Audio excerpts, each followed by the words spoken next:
여러분 안녕하십니까? 수요잡담 시간이 돌아왔습니다. 오늘은 구약성서의 노예 제도에 관한 규정에 대해서 살펴보겠습니다. 제가 붙인 제목은 성서가 노예제를 인정했다고? 맞아. 하지만 인정해 줄 것은 인정해 줘야지. 인정해 줄 것은 인정해야지. 이런 제목을 붙여봤습니다. 오늘 얘기할 내용이 상당히 많기 때문에 바로 본론으로 들어가겠습니다. 자, 성서가 노예 제도를 인정한다는 것은 사실입니다. 이건 부정할 수 없는 사실입니다. 신약 성서와 구약 성서를 막론하고 성서는 노예 제도를 용인하고 있습니다. 인정하고 있습니다. 그러니까 노예 제도가 잘못됐다거나 그걸 폐지해야 된다거나 이런 말이 없습니다. 그런 규정도 없고 그거를 없애려고 하는 어떤 의도적인 노력을 옛날 이스라엘도 하지 않았고, 그 다음에 예수 공동체도 그렇게 했다는 증거는 없습니다. 저는 오늘 구약 성서에 대해서만 얘기할 텐데요. 그러니까 신약 성서는 오늘 다룰 분야가 아니고, 구약 성서가 노예 제도를 어떻게 바라보고 있는지, 어떻게 이행했는지 하는 것을 살펴보려고 하는데, 일단 전제는 성서는 노예 제도를 반대하거나 없애려고 하지 않았다라는 사실입니다. 그건 사실이에요. 그래서 사실은 비기독교인들, 또 기독교인들 가운데도 마찬가지지만 성서가, 특히 구약 성서가 비난을 받는 이유가 여기에 있습니다. 물론 다른 이유도 많이 있지만, 노예 제도를 하나님의 이름으로 인정하고 시행했다는 게 말이 되느냐, 이게 무슨 거룩한 책이고 하나님의 말씀이냐라고 얘기하는 거죠. 그런 비판을 오랫동안 받아왔습니다. 한편에서는 또 그렇게 해왔는데, 또 다른 한편에서는 자기들이 지금 시행하고 있는 노예 제도를, 그러니까 노예 제도에서 득을 보는 사람들이죠. 실제 노예가 되어서 노예로서 고통당하는 사람은 그럴 리가 없는데, 노예 제도에 득을 보는 사람들, 그러니까 노예를 부렸던 사람들은 코 봐라, 성서도 노예 제도를 인정하고 있지 않느냐, 하나님이 주신 계명과 율법에도 노예 제도가 용인되어 있지 않느냐, 이게 뭐가 잘못됐다는 거냐, 이렇게 주장해 왔습니다. 물론 지금 말씀드린 이런 내용들은 적어도 몇 세기 전의 얘기죠. 19세기 정도까지만 해도 그랬고, 사실 20세기 초에도 그렇긴 했지만 말이죠. 이런 서로 상반되는 입장을 노예 제도에 대해서 취해왔죠. 노예 제도를 용인하는 그런 성서, 이게 무슨 거룩한 책이고 그걸 인정하는 하나님이 무슨 신이냐 하는 쪽과, 그 다음에 파라 성서도 하나님도 노예 제도를 인정하고 있다라고 주장하는 측, 양쪽이 다 있어 왔던 겁니다. 제목에서 보듯이 성서가 노예제를 용인하는 것은 맞습니다. 인정하는 것은 맞습니다. 그렇지만 조금 디테일하게 들여다볼 대목이 있다는 겁니다. 비난하는 것도 좋고 다 좋아요. 그런데 내용을 좀 알고 비난하자 하는 겁니다. 저도 물론 노예제도를 반대합니다. 노예제도가 있는 데서 있는 시대에 살아보지도 않았지만 역사를 통해서 알고 있는 노예제도를 절대로 저는 인정할 수가 없고요. 그건 저 신앙적으로도 그렇지만 또 신앙이 아니더라도, 신앙과 무관하더라도 그건 어떤 인도주의적으로 용인할 수 없는 그런 제도죠. 저는 그렇게 생각하고 그런 신념을 가지고 있는데, 그렇지만 구약 성서가 노예 제도에 대해서 어떻게 말하고 있는지 하는 것은 좀 살펴볼 필요가 있다는 얘기입니다. 자, 그럼 구약 성서는 노예를 둘로 나눕니다. 쉽게 얘기하면은 히브리 노예, 그 다음에 히브리인이 아닌 노예, 그러니까 동족, 이스라엘이 중심이니까 동족인 이스라엘인인 노예, 그 다음에 여타 이스라엘인이 아닌 어떤 다른 종족의 노예, 이 둘을 분명히 가릅니다. 이걸 가르는 걸 가지고도 또 비판하는 사람들이 있죠. 어떤 보편적인 자비, 보편적인 사랑, 보편적인 형제 자매에 근거해가지고 이거 동족과 동족 아닌 사람으로 나누는 건 문제가 있다라고 주장하는 사람들이 있습니다. 그런데 지금 이 얘기는 언제적 얘기냐 하면은 적어도 3000년 전 얘기입니다. 지금부터 3000년 전 얘기예요. 지금도 국가 이기주의가 있고 뭐 인종주의가 있고 그다음에 민족주의가 있고 이렇지 않습니까? 민족주의도 뭐 폐해가 있잖아요. 물론 밝은 면도 있지만 폐해가 있는데 그 지금도 21세기를 사는 우리도 있는 거예요. 그게 인종주의, 국가지상주의, 애국주의, 민족주의, 민족 이기주의 이런 것이 있지 않습니까? 그런데 3000년 전 사람들한테 그런 걸 다 초월하는 어떤 인류 보편적인 인류애를 기대한다는 게 과연 합리적인지 모르겠어요. 어쨌든 구약성서는 이스라엘인 노예와 비이스라엘인 노예를 엄격하게 구분하고 있고 적용되는 규정이 서로 다릅니다. 그러니까 어떤 규정은 이스라엘 사람들에게만 적용이 되고 또 어떤 규정은 비이스라엘 사람들에게만 규정이 되는 그런 내용들을 구약성서는 가지고 있는 겁니다. 자, 그럼 그 다음에는 왜 도대체 노예가 됐을까라는 생각을 해봐야 됩니다. 자, 이스라엘 사람들은 히브리인들로서 에집트에서 노예 생활을 하다가 야훼 하나님이 보낸 모세라는 사람의 인도를 받아서 해방된 그런 사람들입니다. 성서는 그렇게 기록하고 있고 그렇게 전하고 있습니다. 이스라엘의 모체는 그 해방된 이집트의 종들, 히브리인이라고 불렀던 그런 종들이에요. 그런데 이 사람들이 동족을 노예로 삼았다. 뭐 동족 아닌 사람은 일단 제껴두자고요. 그렇게 해방된 노예들이 동족을 노예로 삼았다. 이건 좀 생각해 볼 문제가 있는 거죠.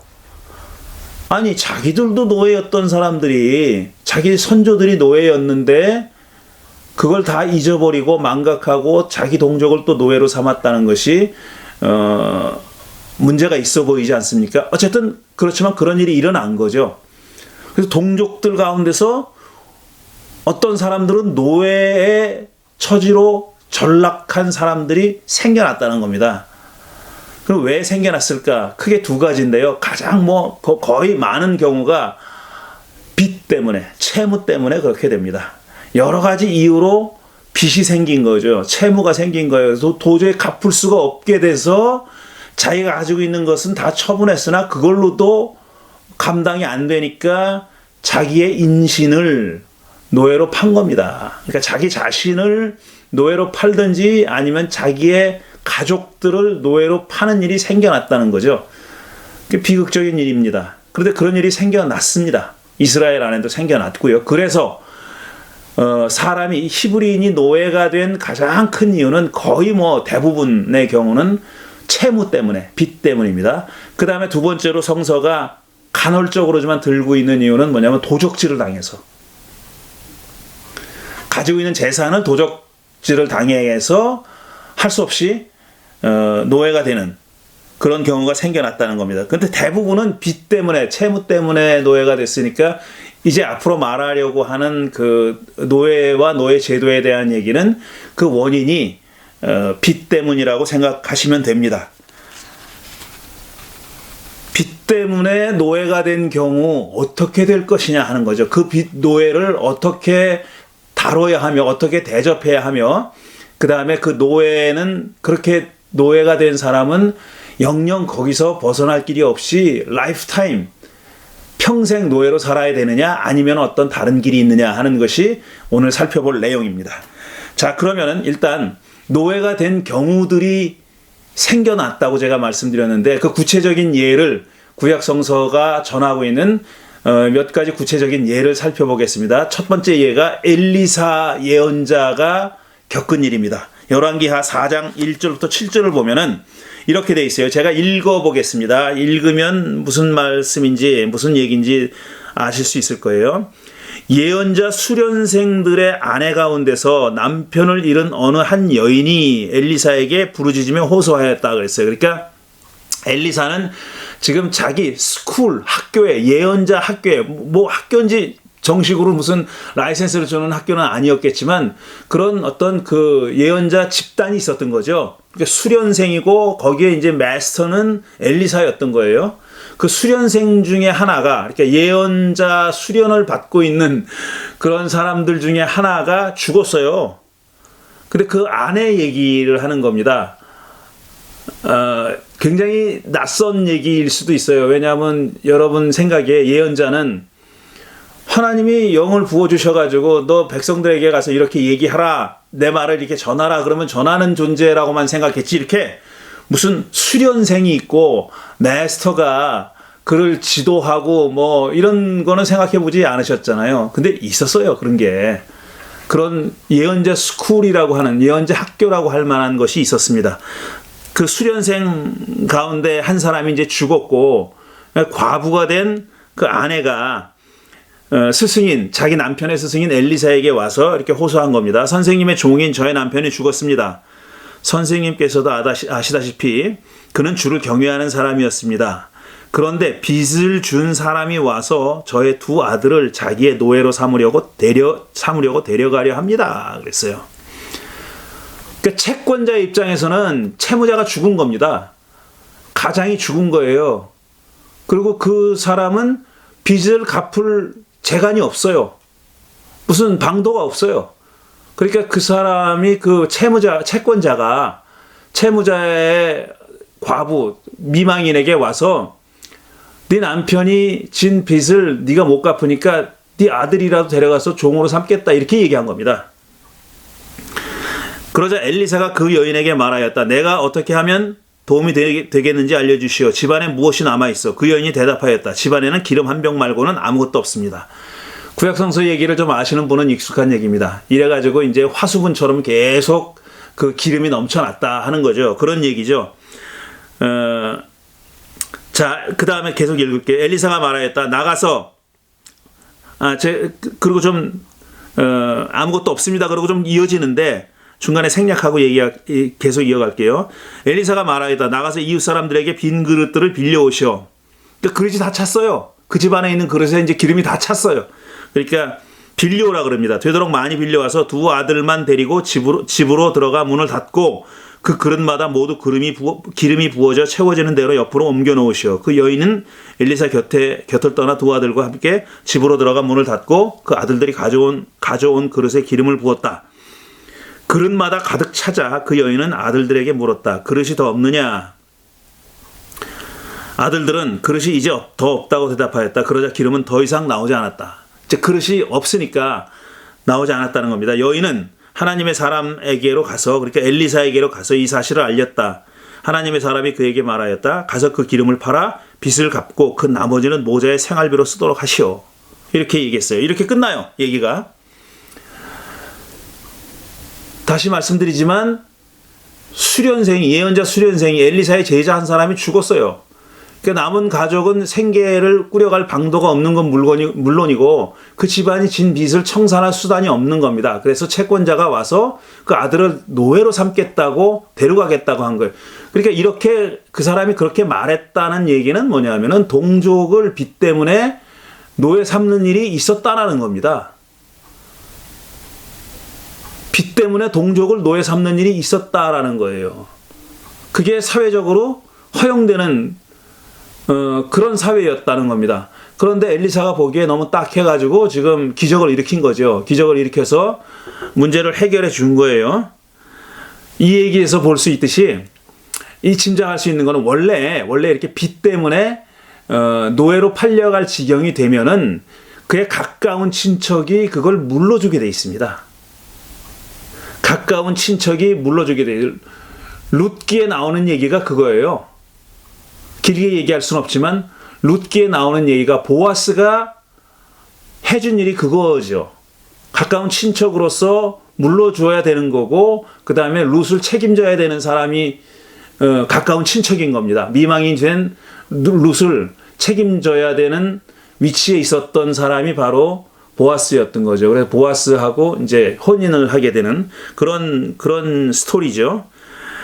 여기서는 아마 짐작컨대는 이 수련생에 가까운 친척이 물러줄 사람이 없었거나 아니면은 물러주기를 지금 거부한 거예요. 이 이야기의 주인공인 수련생 아내, 그 다음에 엘리사가 주인공인데 그 수련생의 원칙은 수련생이 못 갚고 남겨놓은 빚, 그리고 죽었는데 그 빚을 가까운 친척이 물러주게 돼 있습니다. 갚아주게 돼 있어요. 만약에 안 갚아주잖아요. 그러면은 그 사람은 그 공동체 안에서 아주 수치를 당하게 되는 겁니다. 쉽게 얘기하면 왕따를 당하는 거예요. 아유, 저놈은 친척의 빚도 물러주지 않은 놈이야. 그 공동체에서 얼굴 들고 살 수 없게 되는 겁니다. 어쨌든 이 이야기에서는 그런 자세한 내용은 안 나와 있지만 엘리사에게 와서 호소한 걸 보면은 빚을 물러줄 친척이 없거나 아니면은 거절했던 거죠. 이런 일이 일어났다는 겁니다. 비일비재하게 일어났다는 거죠. 그 다음에 또 아모스를 보면 아모스 예언자의 그 선언을 보면은 그 당시에 기원전 8세기에 사람들이, 일반적인 사람들이 살아가고 있는 삶의 모습의 한 단면을 볼 수가 있습니다. 아모스 2장 6절부터 8절입니다. 또 읽어드릴게요. 나 주가 선고한다. 이스라엘이 지은 서너 가지 죄를 내가 용서하지 않겠다. 그들이 돈을 받고 의로운 사람을 팔고 신 한 켤레 값에 빈민을 팔았기 때문이다. 돈을 받고 의로운 사람을 팔았다. 이게 무슨 말일까? 신 한 켤레 값에 빈민을 팔았다. 조금 더 읽어볼게요. 그들은 힘없는 사람들의 머리를 흙먼지 속에 쳐넣어서 짓밟고 힘 약한 사람들의 길을 굽게 하였다. 아버지와 아들이 같은 여자에게 드나들며 나의 거룩한 이름을 더럽혔다. 그들은 전당으로 잡은 옷을 모든 제단 옆에 펴놓고는 그 위에 눕고 저희가 섬기는 하나님의 성전에서 벌금으로 거두어들인 포도주를 마시곤 하였다. 그러니 권력자들이 지은 죄가 이런 것들이다고 얘기하는 겁니다. 전당으로 받은 옷을 제단 옆에 펴놨다. 출애굽기 보면은 사람의 겉옷을 전당 잡지 말아라. 빚이 있는 사람이 이제 빚을 못 갚아요. 그러면 저당을 잡아요. 현대인들이 하는 것처럼, 은행에서 하는 것처럼 담보를 설정하는 거죠. 저당을 잡죠. 저당을 잡는데 출애굽기에 뭐라고 되어 있냐면은 겉옷은 잡지 말아라. 가난한 사람의 겉옷은 저당으로 잡으면 안 된다. 왜냐하면 그게 덮고 자야 하는 이불이고 그게 없으면 그 사람이 밤에 얼어 죽겠기 때문에 못하게 했어요. 근데 지금 저당으로 잡은 옷들, 뭐 겉옷이라는 말은 없지만 겉옷이죠, 이게. 모든 제단 앞에 펴놓고 그 위에 누웠다. 하지 말래는 해서는 안 되는 일을 자행해놓고 그 위에 누워서 벌금으로 거둬들인 포도주를 처마셨다는 겁니다. 그런데 그 위에 더 충격적인 것은 돈을 받고 의로운 사람을 팔았다. 신 한 켤레 값에 빈민을 팔았다. 이 얘기는 빚 때문에 종이 된, 노예가 된 사람을 팔아먹었다는 얘기잖아요. 원래 빚 때문에 노예가 된 사람을 동족이면 팔 수 없어요. 동족이 아닌 사람은 팔아도 된다고 돼 있어요. 그게 이제 이스라엘인과 비이스라엘인 사이의 구별이고 차별입니다. 동족 아닌 사람은 팔아도 돼요. 팔아도 되게 규정이 돼 있어요. 하지만 동족은 빚 때문에 자기 집에 노예가 됐다고 해도 자기 마음대로 하면 안 되는 거예요. 그건 못 팝니다. 그런데 지금 파는 거예요. 그것도 의로운 사람을 팔았다 그랬으니까 뭐 의로운 행동을 했다는 사람이라기보다는 동족이라고 봐야 되겠죠. 동족을 팔았다는 거예요. 그리고 신 한 켤레, 심지어는 신 한 켤레 값에 빈민을 팔았다. 그렇게 빚 때문에 노예가 된 자기 빈민으로서 노예가 된 그 사람을 얼마에 팔았냐? 신 한 켤레 값에 팔았다는 겁니다. 이런 나쁜 짓을 범했다고 지금 아모스가 고발하고 있어요. 이런 일이 실제로 비일비재하게 일어났다는 얘기입니다. 이게 이제 이스라엘 사회의 현실이었죠. 노예 제도가 있었으나 그걸 그대로 지키지 않았던 현실을 엿보게 해주는 그런 이야기와 그런 선언이었습니다. 자, 그러면은 오늘 우리가 살펴보려고 하는 노예에 관한 세 개의 규정이 있습니다. 그 규정을 본격적으로 살펴보죠. 출애굽기 21장 1절부터 11절과 그 다음에 신명기 15장 12절에서 18절, 그 다음에 레위기 25장 39절에서 46절, 이 세 구절입니다. 그런데 구약성서 순서대로면 출애굽기, 레위기, 신명기 이렇게 읽어야 되는데 제가 출애굽기, 신명기, 레위기 이렇게 들었어요. 이거는 시대 순으로 배열한 겁니다. 그러니까 출애굽기 21장이 제일 오래된 규정이고 그 다음에 신명기 15장이고 마지막에 제일 그 후대 규정이 레위기 25장입니다. 그래서 이 세 개를 이런 식으로 배열했고 이걸 하나하나 살펴보겠습니다. 먼저 출애굽기 21장 1절부터 살펴볼게요. 여기 1절부터 11절인데 두 가지 규정이 지금 연이어 등장하고 있습니다. 그걸 좀 나눠서 따져볼게요. 일단 출애굽기 21장 1절에서 6절입니다. 너희가 히브리 종을 사면 그는 6해 동안 종살이를 해야 하고 7해가 지나면 아무런 몸값을 내지 않고서도 자유의 몸이 된다. 히브리 종을 사면이라는 얘기는 그거에 빚 때문에 노예로 삼았으면 이런 뜻이에요. 6해 동안 종살이를 해야 하고 7해가 지나면 아무런 몸값을 내지 않고서도 자유의 몸이 된다. 그가 혼자 종이 되어 들어왔으면 혼자 나가고 아내를 데리고 종으로 들어왔으면 아내를 데리고 나간다. 그러나 그의 주인이 그에게 아내를 주어서 그 아내가 아들이나 딸을 낳았으면 그 아내와 아이들은 주인의 것이므로 그는 혼자 나간다. 이렇게 되어 있어요. 상당히 좀 구체적으로 들리죠. 끝이 아닙니다. 5절 보면은 그러나 그 종이 나는 나의 주인과 나의 처자를 사랑함으로 혼자 자유를 얻어 나가지 않겠다 하고 선언하면 주인은 그를 하나님 앞으로 데리고 가서 그의 귀를 문이나 문설주에 대고 송곳으로 뚫는다. 그러면 그는 영원히 주인의 종이 된다. 그랬어요. 지금 이 1절, 6절까지는 이게 21장, 출애굽기 21장 2절에서 6절까지는 어떤 히브리 남자 노예에 관한 규정입니다. 아내가 나오고 자식이 나오잖아요. 남편이 나오는 게 아니니까 이거 남자에 관한 규정이에요. 남자 히브리인이면서 첫째 히브리이면서 남자에 관한 규정이에요. 근데 그 안에도 둘로 나누죠. 싱글로 들어온 경우, 그 다음에 결혼을 한 상태에서 들어온 경우, 그 다음에 또 다른 방식으로 둘로 나누는데 7년째가 돼서 나가겠다고 했을 경우, 그 다음에 영원히 평생을 그 주인의 종으로 살겠다고 그렇게 자기 의사를 밝힌 경우, 이렇게 둘로 나누는 겁니다. 그러니까 요약해서 해설을 해보면은, 자, 히브리 노예의 경우입니다. 1번, 이 규정은 히브리 노예에 관한 규정이고 6년 동안 종살이 한 후에 7년째는 해방시켜라라는 게 이 규정에 명시되어 있습니다. 그 다음에 두 번째로 주목할 부분이 해방될 때 몸값을 지불할 의무가 없다. 그랬어요. 그러니까 종이 나를 이제 해방시켜 줬으니까 몸값을 지불한다거나 이런 의무가 없다는 거죠. 그냥 나가면 된다는 거예요. 그 다음에 세 번째로 싱글 상태에서 노예가 됐으면 싱글로 해방된다. 곧 싱글 상태에서 노예가 됐지만 노예가 된 후에 가족이 생겼으면 그 가족들은 다 노예 주인의 것이다 라는 겁니다. 데리고 나갈 수 없다 라는 거예요. 나갈 때 혼자 나가야 된다. 들어왔을 때처럼 혼자 들어왔으면 혼자 나가야 된다. 그렇지만 어떤 이유로든지 간에 종신노예로 살겠다라고 선언하면은, 의사를 밝히면은 귀를 뚫어 징표로 삼아야 하고 그 주인의 집에서 가족들과 함께 평생 살 수 있다라는 겁니다. 단 노예로 사는 겁니다. 이 노예는 7년째가 돼도 해방되지 않습니다. 왜? 자의로 평생 노예로 살겠다고 했기 때문에.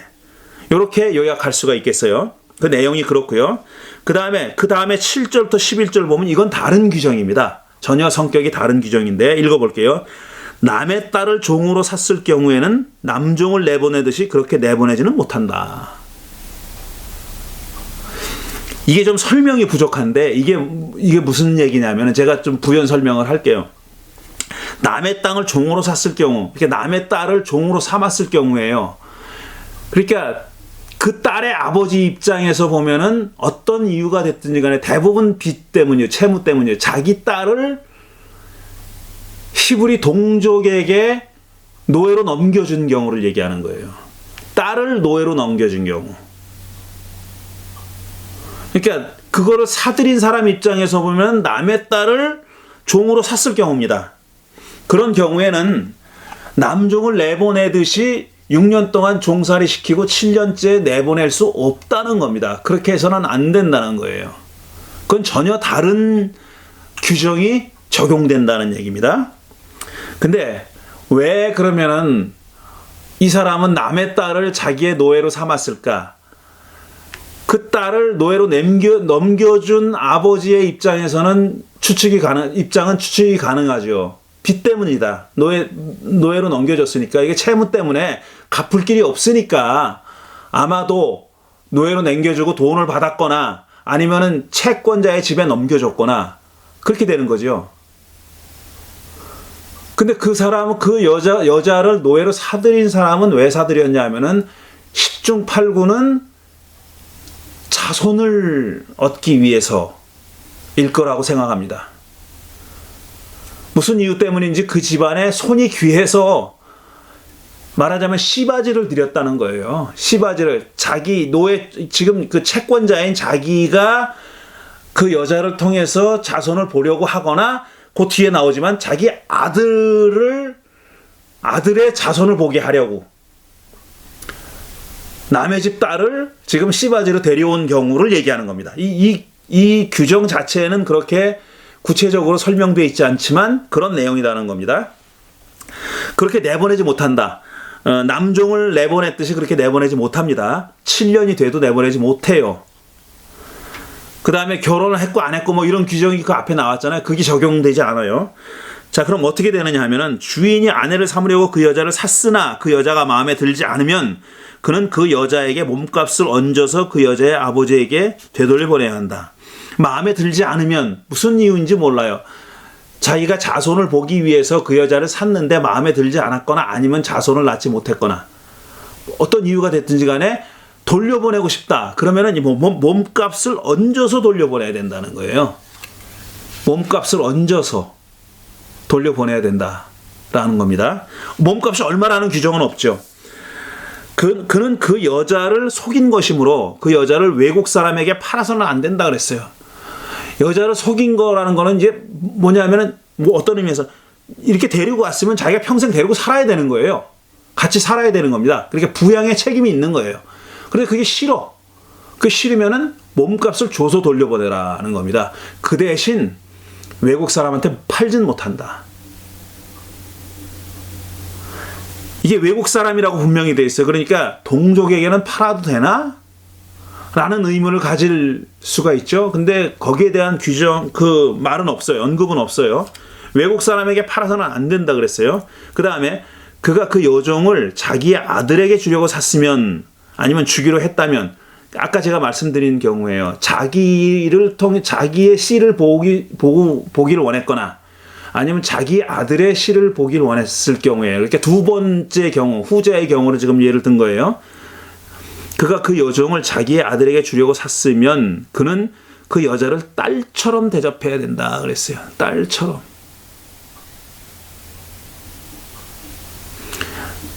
아유, 우리 며느리는 내 딸 같아. 이게 10중 8구 거짓말이라고 하잖아요.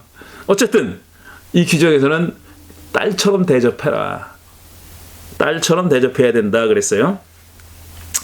자, 그런 규정이 있고요. 그 다음에 10절을 보면은 한 남자가 아내, 제가 괄호 열고 노예 아내라고 얘기했어요. 이거는 그냥 아내가 아니라 이렇게 돈 주고 산 아내를 얘기하는 겁니다. 다시 말해서 시바지를 하려고 시바지 역할을 맡겨서 데리고 온 노예 아내를 가리키는 거예요.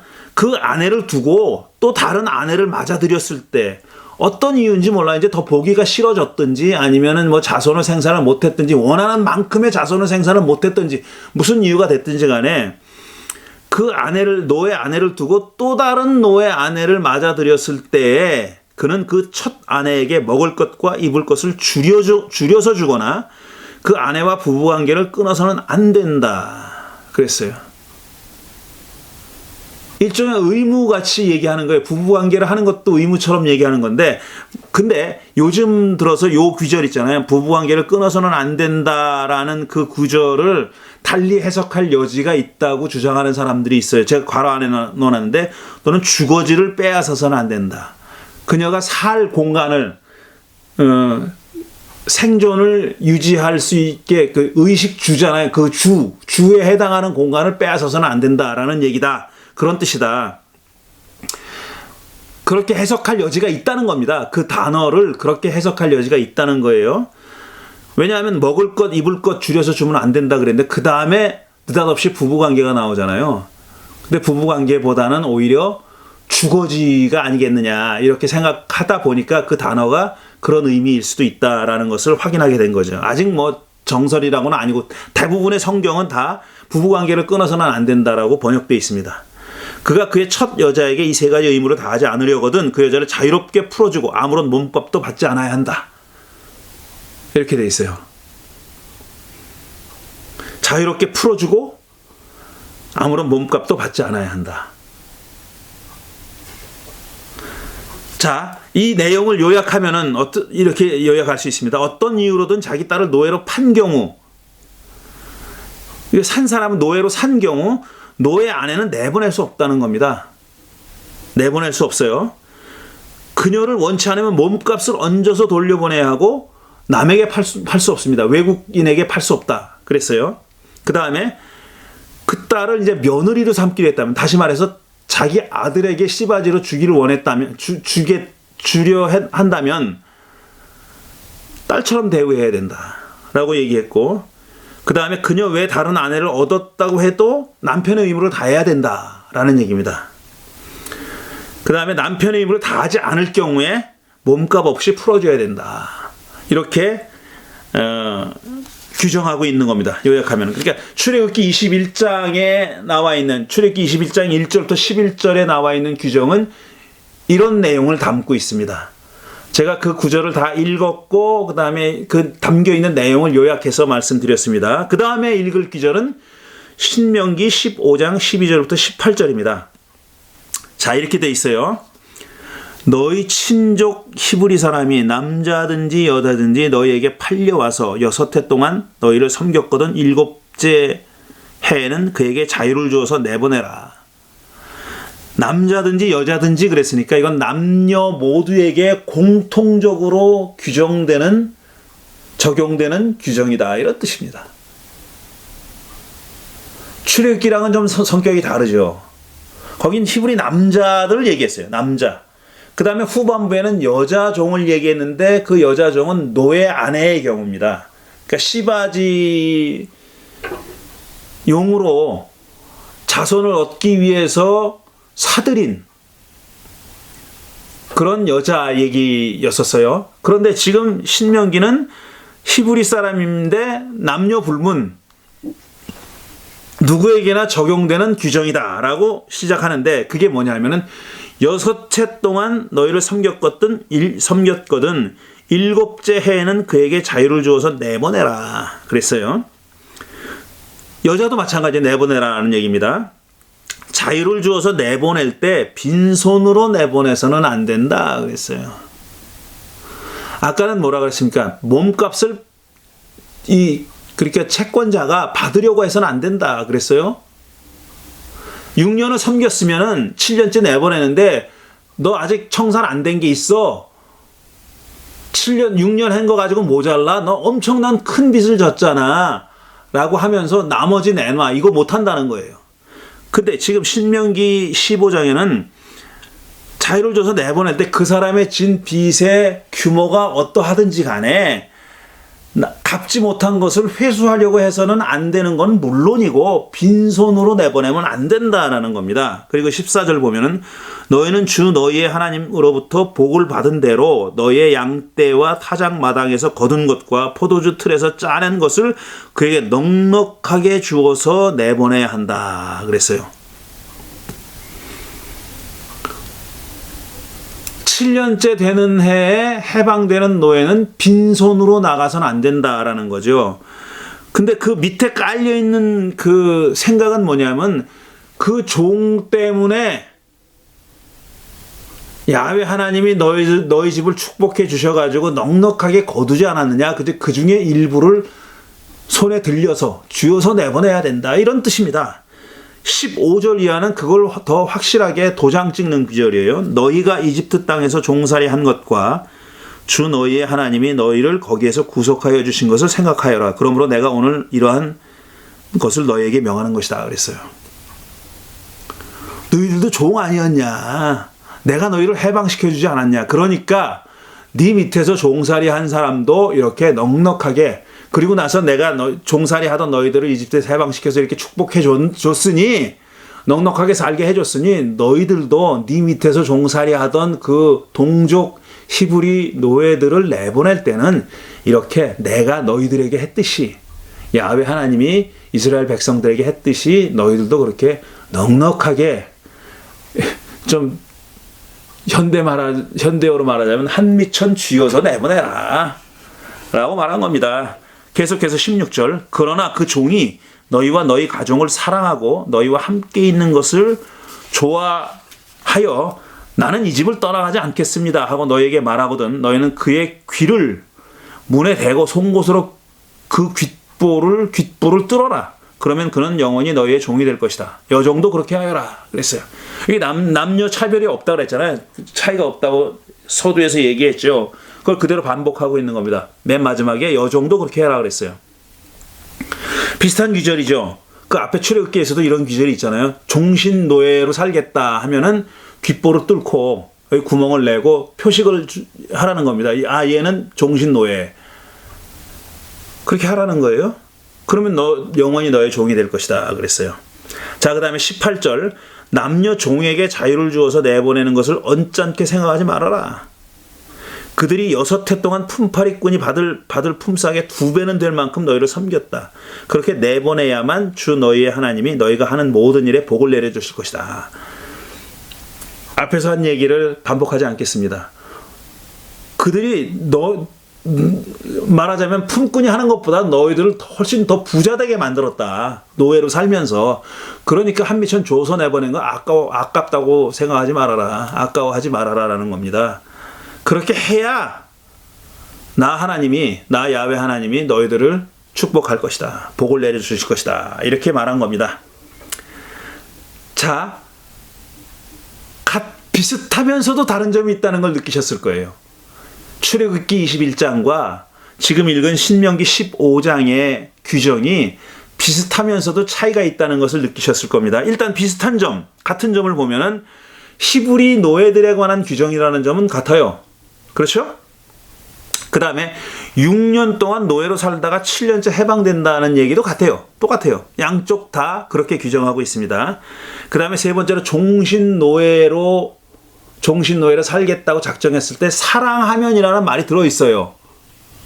사랑하면. 근데 이게 대상이 달라지는 거예요. 사랑하면이라는 말이 들어있어요. 그 조건이에요. 사랑한다면, 그래서 그 집에 머물기를 원한다면, 이런 거죠. 그렇다면 이렇게 해라. 귀를 뚫어라. 이렇게 되는 거죠. 그 다음에 네 번째로 귀를 송곳으로 뚫어라. 라는 것도 똑같아요. 그럼 그 사람은 종신 노예가 된다. 이것도 똑같아요. 이렇게 5가지 점에서 똑같습니다. 히브리인이고 6년 동안 일하다가 7년째 해방된다. 그 다음에 사랑하면, 그 다음에 귀를 송곳으로 뚫어라. 그 다음에 그러면 종신 노예가 된다. 이 똑같은 점이에요. 출애굽기 21장과 신명기 15장이 똑같습니다. 그런데 다른 점이 있어요. 다른 점은 이게 눈에 띄는 겁니다. 다른 점을 보면은요. 첫 번째로 출애굽기는 히브리 동족의 노예를 종이라고 불러요. 노예라고 불러요. 명시적으로 노예라고 부르는데 신명기에는 노예라는 말을 안 씁니다. 노예라는 말을, 이게 의도적이라는 거죠. 노예라는 말을 안 써요. 그 대신 뭐라고 보내? Your brother다. 네 형제다. 너의 친족이다. 네 형제다. 이렇게 얘기해요. Your brother 하니까 갑자기 황정민이 생각나네. 너의 친족이다. 그렇게 부릅니다. 종이라는 말을 의도적으로, 의식적으로 안 쓰고 있습니다. 신명기는요.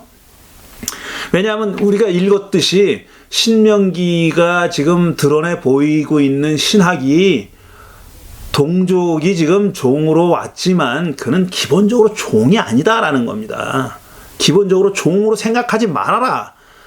그건 네 브라더다. 네 형제다. 형제로 생각해라. 이렇게 얘기하는 겁니다. 그 다음에 두 번째로는 출애굽기는 종이 자기 가족을 사랑해서 종신노예가 될 것을 자청해요. 그래서 신명기는 종이 주인 가족과 자기 가족을 사랑해서 이렇게 돼 있어요. 주인 가족을 사랑해서 종신노예를 자청하는 걸로 돼 있어요. 이게 잘 읽으면은 달라지는 거예요. 이렇게 대조해서 읽어봐야 확인할 수 있는 거예요. 자기 가족을 사랑해서 출애굽기 보면 자기 혼자 나가야 되니까 자기 싱글로 들어와가지고 가족을 거기서 이뤘다, 가정을 이뤘다 그러면은 나갈 때 싱글로 나가야 되잖아요. 그런데 그게 싫다면은 아내가 있고 자식들이 있는데 버리고 가는 게 싫다면은 종신노예가 되라 하는 거죠. 자기 가족을 사랑하면. 그런데 신명기는 주인 가족 얘기가 나와요.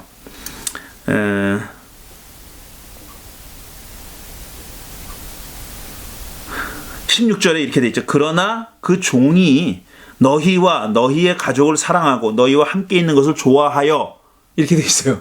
그러니까 너희는 누구예요? 지금 채권자를 얘기하는 거잖아요. 그러니까 주인 가족을 사랑해서 라고 되어 있는 겁니다. 그 다음에 세 번째로는 출애굽기는 노예가 몸값을 지불하지 않고 해방시켜야 된다. 몸값을 받지 말고 해방시켜야 된다라고 얘기하지만 거기에 반해서 신명기는 주인이 그 해방되는 노예에게 재산을 주어서 해방시켜야 된다. 한몫 챙겨줘서 해방시켜줘야 된다라고 규정하고 있고요. 그 다음에 네 번째로 주인은 노예 아내에 대한 규정이 있어요. 시바지 말하자면 자식 생산을 위해서 시바지가 되어서 들어온 노예 아내에 관한 규정이 있는데 신명기는 그런 구체적인 경우에 대한 언급이 없어요. 노예 아내에 대한 규정이 없고 일반적으로 히브리 여자 노예들도 남자 노예와 똑같이 대우하도록 그렇게 규정하고 있습니다. 그러니까 말하자면 시바지로 들어온 노예 아내에 대한 규정이 신명기에는 없는 거예요. 그러니까 그 여자 노예에 대한 비교를 하면 안 돼요. 왜냐하면 신명기는 그런 규정이 없으니까. 일반적인 히브리 여자 노예에 대한 규정만 있지 시바지로 들어왔을 경우에 대한 규정이 없으니까 그 둘을 비교할 수는 없어요. 그 다음에 이게 또 트리키한 문제인데 노예로서 복무하는 기간에 관한 문제가 있어요. 자, 출애굽기는 내가 지금 노예가 된 해를 시발점으로 해가지고 6년 동안 노예 생활을 하다가 7년째가 되면은 해방시키게 돼 있어요.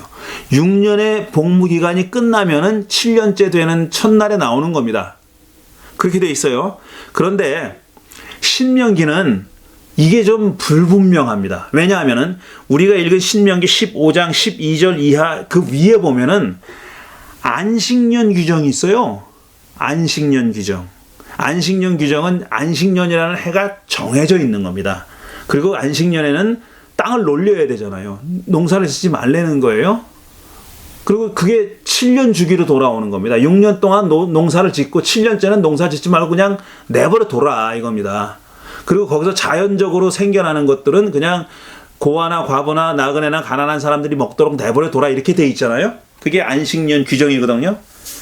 그 규정이 그 바로 전에 나와요. 근데 그 안식년 규정이라는 거는 그 딱 정확하게 몇 년이 그러니까 예를 들어 2021년이 안식년으로 규정돼 있는 거예요. 그렇다면 그 다음에 안식년이 2028년에 오는 겁니다. 2028년에 오는 거예요. 올해가 안식년이었다면 7년 후에 2028년에 오는 거예요. 그런데 지금 신명기 규정은 뭐냐면은 2020년에 노예가 된 사람. 출애굽기 규정에 하면 그 사람도 6년을 다 살아야 돼요. 그리고 7년째 해방되는데 신명기 규정에 따르면 2020년에 노예가 된 사람이라도 2021년이 안식년이 되면은 풀어줘야 한다고 이해할, 그렇게 읽을 수 있게 쓰여 있다 이거예요. 분명치가 않다는 거예요.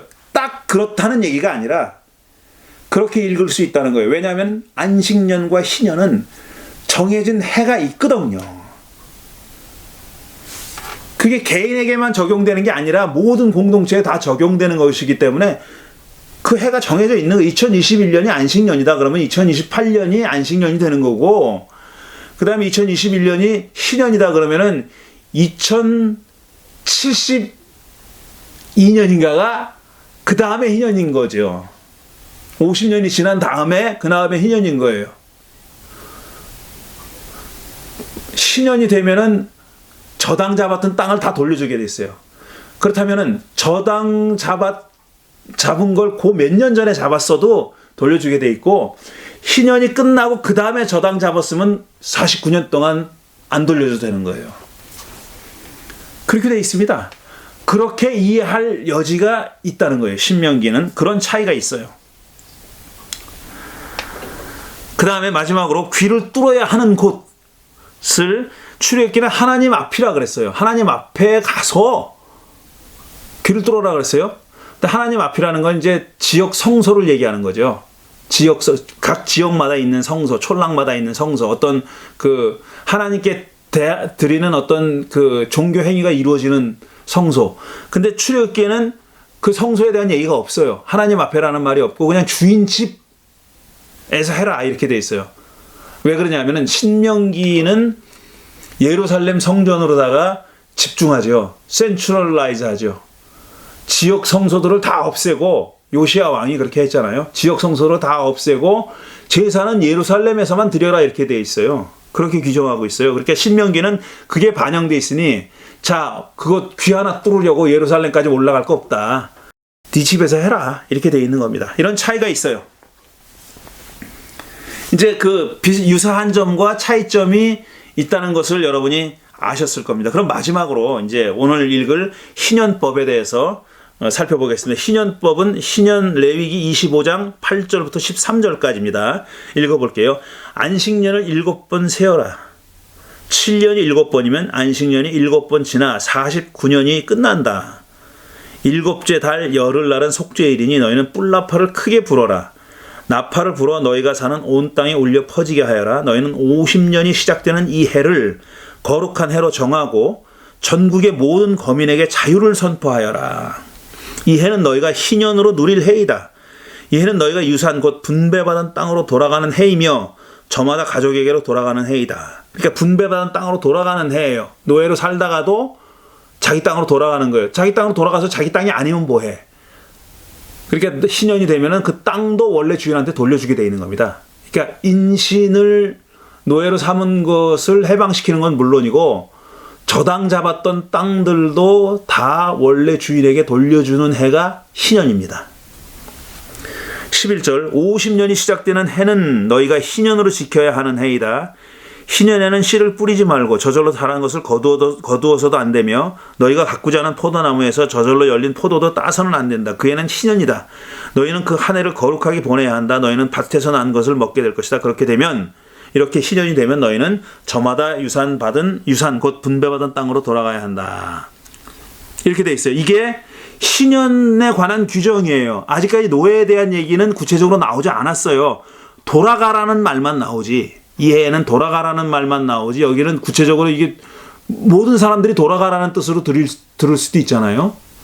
노예뿐 아니라 모든 사람들이 무슨 이유가 됐든지 간에 타향에 나와 사는 사람들을 다 고향으로 돌아가라는 의미로도 읽을 수가 있는 겁니다. 그렇게 구체적으로 규정하지는 않고 있어요. 노예에 대한 규정이라고 말하고 있지는 않습니다. 그런데 똑같은 레위기 25장에 39절 이하에 드디어 이제 노예에 관한 얘기가 나옵니다. 39절 보면 너희 곁에 사는 동족 가운데서 누군가가 가난하게 되어서 너에게 종으로 팔려왔어도 너는 그를 종 부리듯 해서는 안 된다. 구체적으로 이유를 설명하고 있어요. 가난하게 되어서 너에게 종으로 팔려왔어도 그를 종부리듯 해서는 안 된다.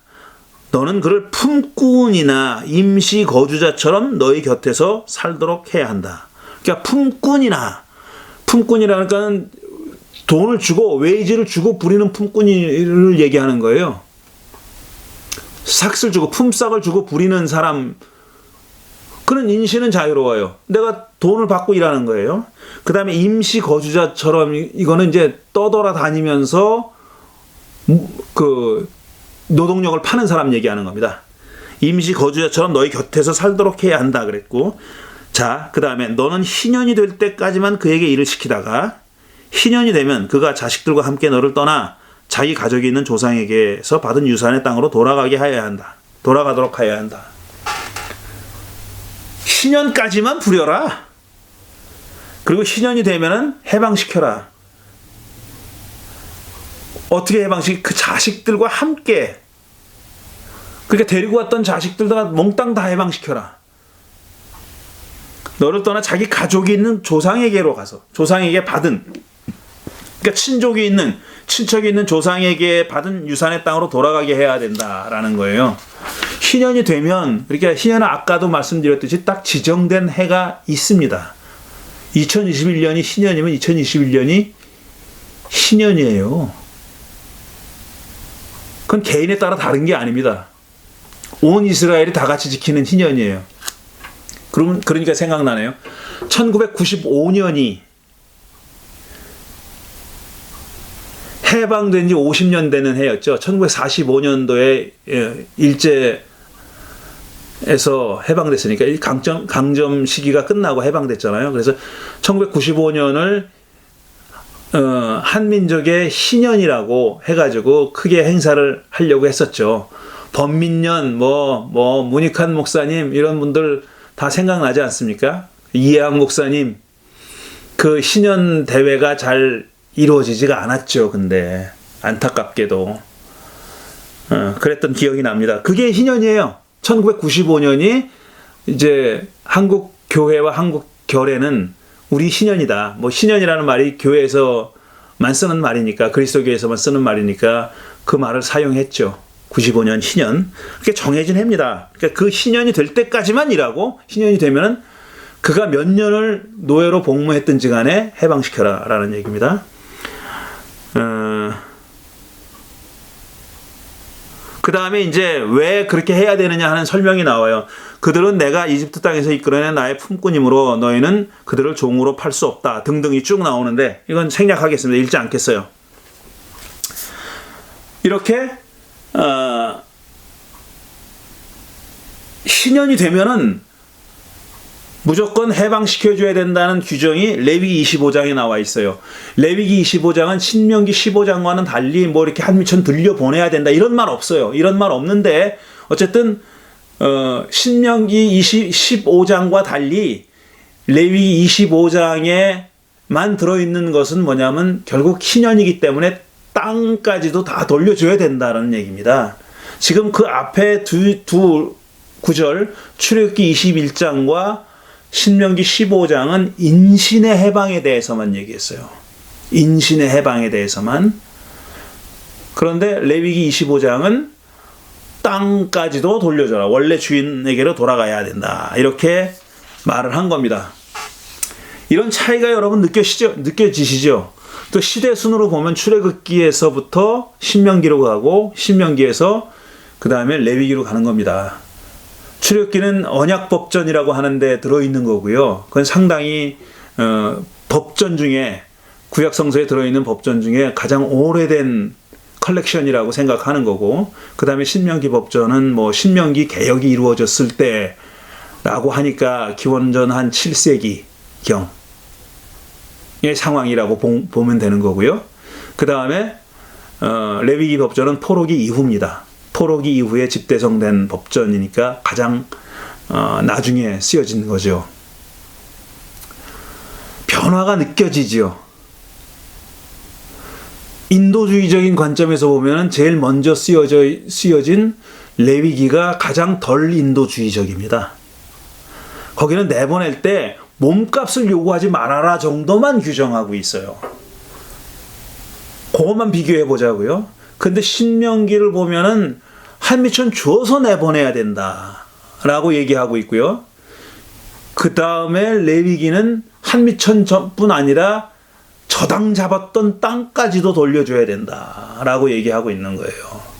그러니까 시대가 이렇게 변함에 따라서 이렇게 규정이 달라지게 된 이유가 뭔지에 대해서는 학자들마다 달리 추측합니다. 이런 변화를 무엇이 야기했을까?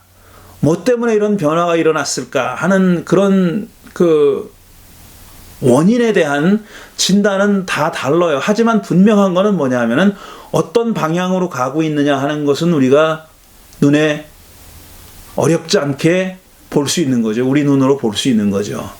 점점 더 인도주의적인 방향으로, 우리 현대인의 시각으로 봐서도 인도주의적인 방향으로 법이 개정되고 있는 겁니다. 히브리 노예들에 대한 규정이 남자 노예에 대한 것만 봐도 이렇게 인도주의적인 방향으로 개선되고 있는 거죠. 개악되는 게 아니라 개선되고 있는 방향으로 나아갔다는 겁니다. 이제 마지막으로 한 구절만 더 읽어보고 이제 정리를 할 텐데요. 이게 뭐냐면 예레미야 34장 8절부터 12절까지인데 이게 무슨 얘기냐면 지금 바벨론이 쳐들어왔어요. 그래가지고 지금 나라의 운명이 정말 풍전등화예요. 예루살렘이 함락되고 막 이럴 때 이런 시기예요. 이런 시기였습니다. 그때 왕이었던 시드기야가 시드기야 왕이 시드기야라는 말은 뭐냐면 야훼는 의롭다라는 뜻이에요. 제다카 에다가 야가 붙어 있잖아요. 그러니까 야훼는 의롭다 이런 뜻입니다. 그런 아주 좋은 이름을 가지고 있는 왕이에요. 근데 그렇게 좋은 왕은 아닌데 사실상 그 시드기야 왕이 예루살렘에 그렇게 돈 많은 사람들, 부자들을 불러서 노예를 가지고 있었던 동족인 노예를 가지고 있었던 부자들을 불러가지고 설득을 해요. 야, 네 노예들 다 해방시켜라. 해방시키자. 이렇게 제안하는 얘기입니다.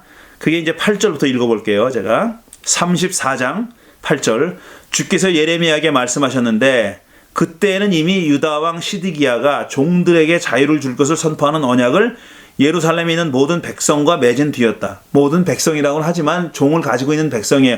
종들을 해방시키기로 약속을 한 거예요. 왕하고 그런 종들 주인하고 노예주들하고 언약을 맺은 거예요. 그래서 해방을 시킨 거예요.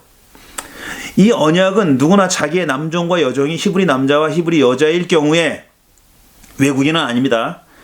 그들을 자유인으로 풀어주어서 그 누구도 동족인 유다 사람을 종으로 삼는 일이 없도록 한다는 것이었다. 10절 모든 고관과 모든 백성은 이 계약에 동의하여 각자 자기의 남종과 여종을 자유인으로 풀어주고 아무도 다시는 그들을 종으로 삼지 않기로 하고 그들을 모두 풀어주었다. 그러나 그 뒤에 그들은 마음이 바뀌어 그들이 이미 자유인으로 풀어준 남녀 종들을 다시 데려다가 남종과 여종으로 풀었다 그랬어요. 이런 고약한 놈들이 있나. 감옥에서 나왔어요. 풀어줬어. 가석방했어요. 다시 감옥으로 들어가면 못 견딘다고 하는 말들이 있잖아요. 그래서 지금 뭐 이재용이 감옥에 안 들어가려고 뭐 난리치고 그러는 거 아닙니까? 이명박 마찬가지고요. 이명박이 다시 나왔다가 가석방 됐다가 보석인가요? 나왔다가 다시 들어가려니 얼마나 참 고통스러웠겠냐고 얘기하잖아요. 그거예요. 일단 해방됐다가 다시 노예로 살아라. 야, 이게 그냥 처음 노예로 들어간 것보다 훨씬 더 고통스러웠겠죠. 그 짓을 했다는 겁니다. 지금 시드기야가 부자들과 합의해가지고 노예를 해방시켰는데 다시 그들을 마음이 바뀌어서 자인으로 풀어준 종들을 다시 남녀 종으로 풀었다는 거예요. 이 배경 설명이 좀 필요한데 왜 그랬나 하면은 지금 유다의 운명이 풍전등화라고 말씀드렸잖아요. 바벨론이 쳐들어와가지고 지금 포위했어요. 함락시키려고.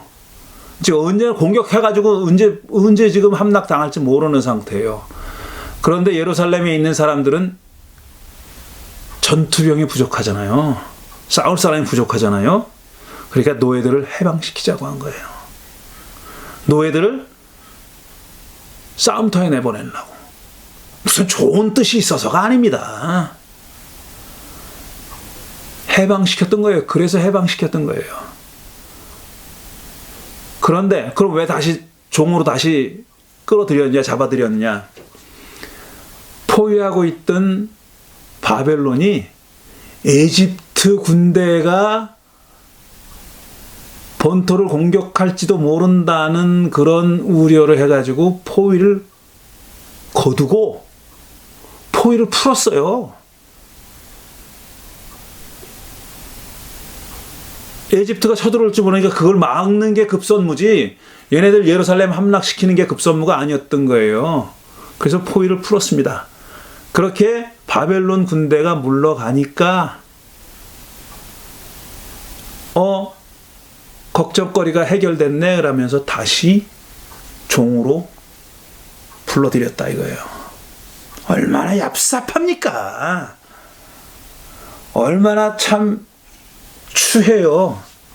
그런 짓을 했다는 겁니다. 그래서 했다는 거예요. 그래서 17절 보면은 이제 예레미야를 통해서 야훼 하나님이 이렇게 선언합니다.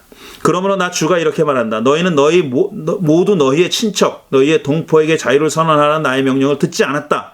그러므로 보아라. 나도 너희에게 자유를 선언하여, 이건 sarcastic한 겁니다. 이렇게 조롱하는 거예요. 너희에게 자유를 선언하는데 자유를 줘서 어디로 보낼 거냐면은 전쟁과 연병과 기근으로 죽게 할 것이다. 세상의 모든 민족이 이것을 보고 무서워 떨 것이다. 나 주가 하는 말이다. 이렇게 되어 있어요. 하나님이 이런 왕과 권력자들을 조롱하는 거예요. 나도 너희한테 자유를 줄게. 그 대신 너희는 그 자유를 전쟁과 역병과 기근과 뭐 이런 것으로 죽게 하는데 쓰도록 그렇게 하겠다. 라고 한 겁니다. 결국은 그래서 바벨론에 망한다는 거죠. 그러니까 이 후대 역사가는, 그러니까 이 신명기, 예레미야도 신명기 역사가와 밀접한 관련이 있다고 생각하고, 예레미야도 이제 뒷부분에 보면은 후대에 이제 그 리바이스된 부분이 있어요. 후대에 적힌 거예요. 그러니까 예레미야가 전체가 다 한꺼번에 적힌 게 아니라, 그런데 그 대목에 이런 얘기가 나오는 거예요. 왜냐하면 니들이 왜 망했느냐 하면 이런 짓을 해서 망했다라는 겁니다.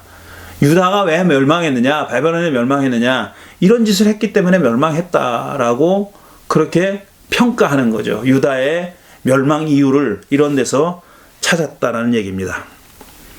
이런 짓을 한 거죠. 그러니까 이게 노예에 대한 규정은 있으나 이런 식으로 그 규정을 파기했던 사람들이 또 이스라엘 사람들이었던 겁니다. 그러니까 규정만 가지고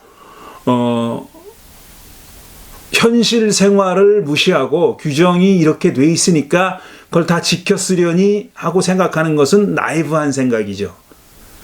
그건 나이브한 생각입니다. 하지만 그에 못지않게 또 우리가 염두에 두고 생각해야 될 것은 그런 규정이 있었다는 사실, 그 다음에 그런 규정을 왜 만들었느냐 하는 것을 생각해 보는 일, 그것도 필요한 겁니다. 어떤 생각으로 그 규정을 만들었던 시대 정신은 뭐였고, 그 규정을 첨가하거나 수정한 그런 어떤 그 정신, 흐름, 이런 것은 뭐였냐 하는 것을 우리가 살펴봐야 된다는 겁니다. 자, 그러면 이 세 가지 법을 한번 한꺼번에 비교해 보겠습니다. 세 가지 출애굽기, 신명기, 레위기에 나와 있는 히브리 노예에 관한 규정을 한꺼번에 좀 비교해 볼게요. 전체적으로 보면 출애굽기와 신명기 규정은 서로 연관되어 있어요. 그러니까 리바이스입니다. 그 수정본이에요. 분명히 수정본이에요. 신명기 15장은 출애굽기 21장을 기반으로 해서 거기에 수정을 가한 겁니다. 그거는 그 연관성이 뚜렷하기 때문에 그렇게 볼 수밖에 없는데, 그렇지만 레위기 규정은 출애굽기 및 신명기 규정과는 별도의 규정이다 봐야 됩니다. 왜냐하면 해방시켜주는 7년째라는 것에 대한 생각부터 달라요, 일단. 그리고 레위기 25장은 그런 해방이 50년째 일어난다고 얘기하고 있는 거예요. 희년에 일어난다고 얘기하고 있는 거예요. 7년째라는 얘기가 없어요, 거기는. 그러니까 노예 해방은 7년째 이루어지는 것인지 50년째 이루어지는 것인지에 대한 생각이 출애굽기 신명기는 한편이고 레위기는 좀 다르다라는 겁니다. 그 다음에 출애굽기 규정이 다른 신명기와 레위기 규정과 비교하면 상대적으로 덜 인도주의적이에요. 거기도 인도주의적인 면이 그런 배려가 있지만 두 규정과 비교하면 덜 인도주의적이라고 그렇게 판단할 수밖에 없습니다. 왜냐하면 그냥 몸값 받지 말고 내보내라 하는 것과 한미천 줘서 내보내라 아니면 땅까지 돌려줘라 하는 거는 좀 차이가 많이 나지 않습니까? 그렇고요. 그 다음에 그렇지만 신명기와 레위기 규정은 공통적으로 노예, 종이라는 말을 안 씁니다. 그러니까 히브리 동족 실질적으로 노예가 된 사람을 가리켜서 종이라고 부르지 않아요. 아까도 얘기했듯이 my brother, my brother라고 부릅니다. 그렇게 불러요. 그런데 그건 신명기도 그렇게 부른다는 거예요. 신명기와 그 출애굽기가 유사한 점이 많은데도 불구하고 신명기 단계에 와서는 이미 노예라는 말을 쓰지 않는다라는 거고, 그 다음에 신명기와 레위기 규정은 왜 히브리 동족을 노예로 삼아서는 안 되냐, 아니면 노예로 그 영영 노예로 삼아서는 안 되냐, 일정한 때에 해방시켜야 되느냐 하는 이유를 적시합니다. 그게 뭐냐면 너희들도 에집트에서 노예 살던 사람들이고 내가 너희들을 해방시켰으니 너희는 동족에 대해서 그렇게 하지 말아라 라고 얘기하고 있는 거죠. 그러니까 이유를 적시하는데 그게 에집트에서의 노예 생활과 야훼에 의한 해방이 바로 그 이유라고 얘기하고 있는 겁니다. 그 다음에 두 규정 모두, 그러니까 레위기와 신명기와 레위기 규정 모두 히브리 노예를 품꾼으로 대하라고 합니다. 그러니까 노예로 대하지 말고 품꾼으로 대하라. 그러니까 돈 주고 산, hired worker. 돈 주고 산, 급료를 약속하고 산 그런 사람으로 대하라는 겁니다. 물론 급료를 주지는 않았어요. 왜냐하면 노예니까, 그 사람은. 그렇지만 그의 이제 생활과 생계, 가정에 대한 생계를 노예 주인이 책임을 졌죠.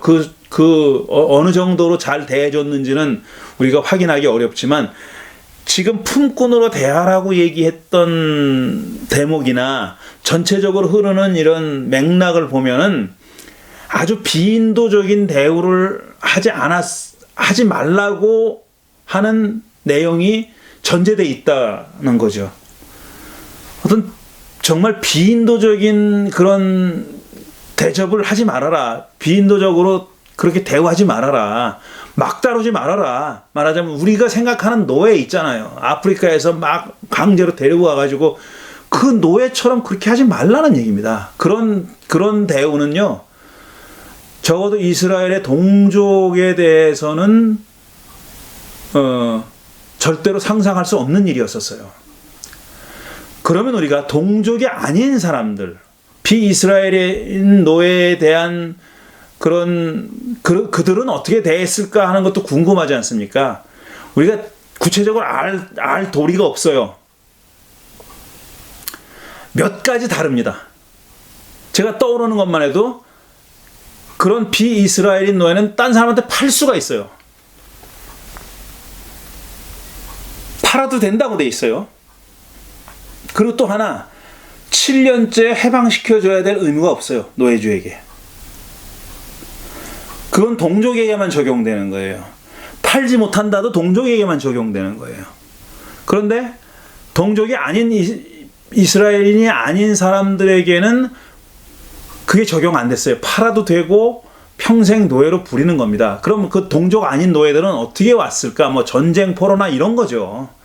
전쟁 포로가 대부분이었죠. 전쟁 포로로 잡혀와가지고 노예로 만든 케이스가 대부분이었는데, 그런 사람들은 히브리 동족인 노예들에게 적용되는 규정이 그들에게는 적용되지 않았다는 건 분명해요.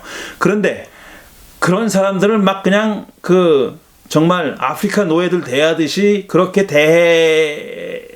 대했으리라고 추측할 수 있는 내용은 없어요. 구약 성경에 그런 내용은 없어요. 물론 아까 우리가 아모스에서 읽었지만 동족의 노예들을 그렇게 팔아치우는 놈들도 있었어요. 그러니까 아모스가 그렇게 비판하는 거예요. 그런데 그거는 마땅히 비난받을 행위였다는 거예요. 용인되는 행위가 아니었었어요. 비난받는 행위였었고, 그거는 아모스나 여타 예언자들에 의해서 아주 추상 같은 그런 비판을 받았고요. 그 다음에 고대 히브리 사회라는 게 소위 honor, shame culture입니다. 그러니까 명예가 중요한, 평판이 중요한 사회였었어요. 그러니까 예를 들어서 아무리 돈이 많고 뭐 어쩌고 그래도 그 사람이 하는 짓이 정말 그 명예롭지 않은 짓을 했으면 그 사람은 그 인간 대접 못 받는, 그렇게 명예가 중요한, 그러니까 shame, 그 수치를 당하지 말아야 된다는 그런 게 그 규율인, 전통이고 규율인 그런 사회였었어요. 그러니까 한마디로 요즘 같지 않다는 거예요. 요즘은 정말 이런 말하기도 마음이 아프지만 머니가 토킹하는 사회 아닙니까? 돈이 다 말해주는 사회고, 더 얘기하면 너무 화가 날 것 같아가지고, 아니 돈만 많으면 다 모든 게 다 용서가 돼.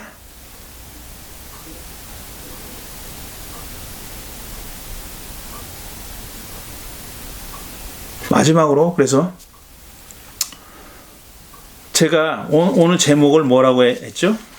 성서가 노예제를 용인했다고 맞아. 하지만 인정해 줄 건 인정해야지.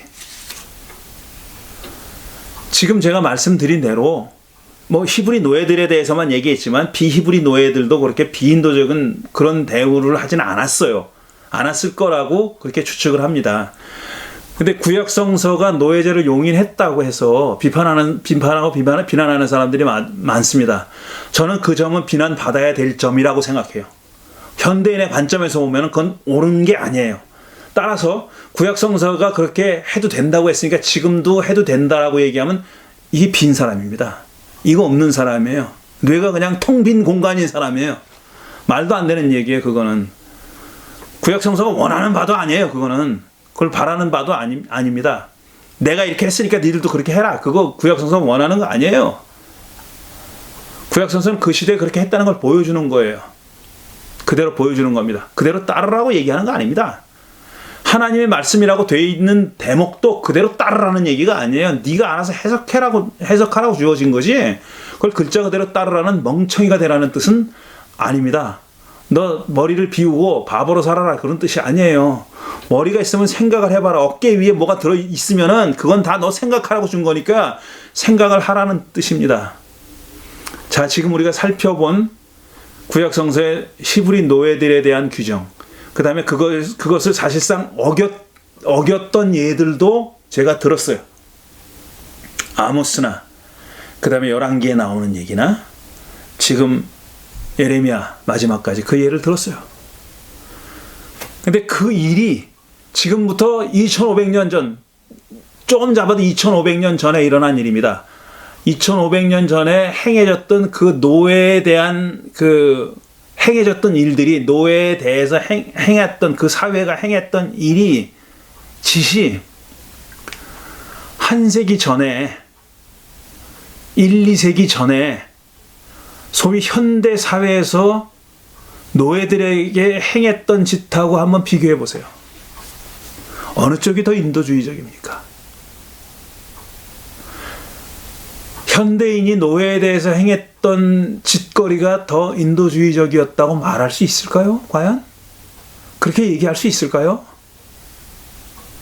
저는 구약성서 시대에 노예 제도가 있었다는 게 잘했다고 전혀 생각하지 않아요. 우리 따라야 된다고도 생각하지 않고, 거기도 문제가 많았고 노예 제도가 있었던 게 현실이고 사실이었어요. 그런데 그 규정과 지금 우리가 구약성서에서 살펴본 여러 귀절들을 보면은 뭐가 보이냐면 어떤 한계가 보이잖아요. 그래도 인도주의적인 시각으로 볼 때 적어도 이 정도는 하지 말아야 된다. 그것까지는 하지 말아야 되는 한계가 보여요. 근데 그 한계의 기준이 현대 사회가 지금 보여주고 있는 현대판 노예들의 한계보다 더 낮습니까? 저는 훨씬 더 높다고 보여요. 높게 보여요, 그게. 지금 현대판 노예들은 지금 한 1, 2세기 전에 이제 아프리카에서 잡아온 노예들은까지는 관두자고요. 그거는 뭐 비교할 건덕지도 안 된다고 생각하고, 그건 인간으로서 할 수 있는 짓을 한 게 아닙니다. 그건 동물이에요. 짐승이고 야수들이지 그게 무슨 인간이에요. 그런 짓을 3,500년 전에 했다 그래도 2,500년 전에 했다 그래도 비인간적이라고 할 거예요. 근데 그거를 불과 100년 전에 했습니다. 100년 전에 현대인이 했어요. 현대인이. 마던 피플이 했다고요. 현대인이.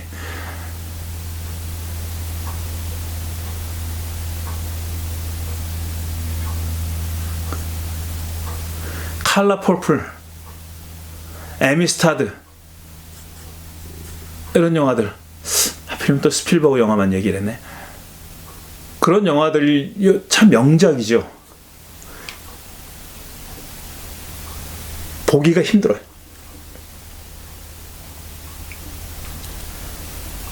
저는 그런 걸 보면서 저놈들은 저런 짓을 했구나 라고 생각하기보다는 이거 우리가 저런 짓을 했구나.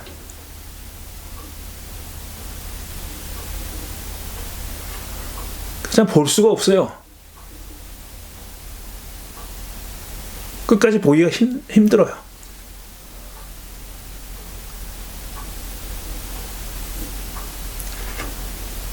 지금 노예가 없죠. 이렇게 말하기도 힘든 게 실질적 노예들이 있지 않습니까? 그 실질적 노예를 대하는 이 현대 사회의 접근법이 과연 2500년 전에 이스라엘 사람들의 노예 제도가 명시적으로 있었던 시대에 노예를 대하는 태도보다 과연 더 나을까? 저는 의문입니다. 퀘션이에요. 그래서 이게 무슨 진보 보수로 따지기 전에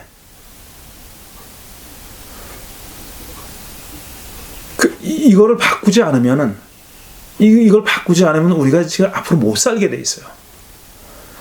지금 이런 적자 생존 약육강식의 시스템을 그냥 기존의 시스템이라고 인정하고 그 바탕 위에서 뭔가를 하려고 해서는 우리가 다 살아남지 못하게 돼 있다고요. 바꿔야 됩니다.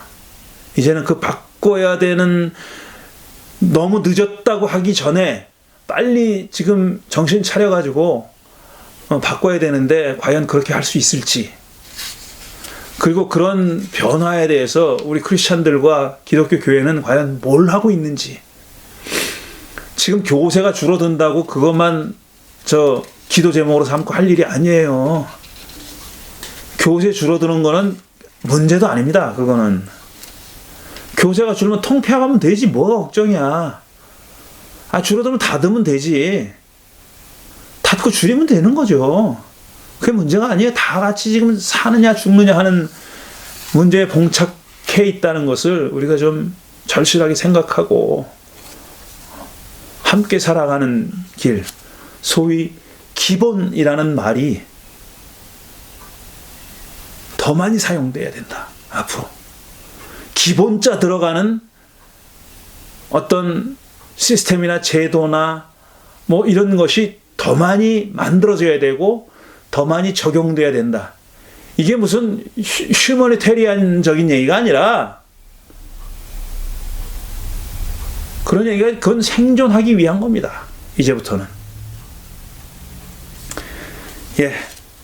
이런 말씀으로 구약성서 노예제도에 대한 얘기, 그리고 그 현대적인 어떤 함축된 의미가 무엇인지 하는 데 대한 제 생각을 말씀드렸습니다. 오늘 구약성서 시대의 노예제도에 대한 얘기는 이것으로 마치겠습니다. 감사합니다.